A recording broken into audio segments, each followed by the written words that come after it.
बुहारी ए बुहारी एकछिन भिडियो बनाऊँ भनेको। हजुर कहाँ गयो बुहारी तिमी खै सुन्दैनौ भएको मम्मी।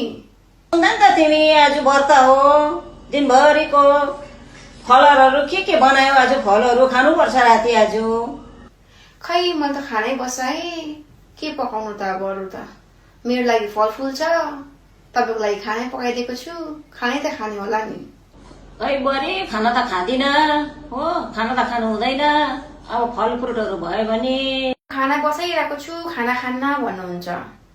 अब त बुढी हुनुभयो त खानै खानु न कहाँ फलफुल खाने हो। फलफुल पनि कति महँगो भइसक्यो आँप थाहा छ 100 रुपियाँ किलो आँप भइसक्यो कहाँ हुन्छ फलफुल खाएर खानै खानु। तिमीलाई सकेन भने म 2टा रोटी बनाएर खान्छु नि यसो दही दुधहरू यता यस्तैसित।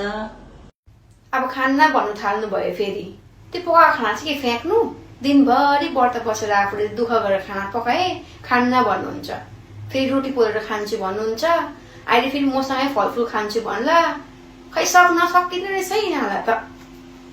खै बुहारी आजकलको बुहारीहरू खालि सजिलो मात्रै खोज्छ हो।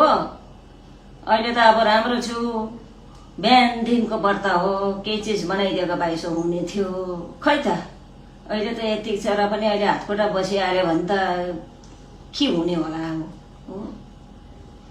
सजिलो मात्रै खोज्छ आजकलको बुहारीहरू हो।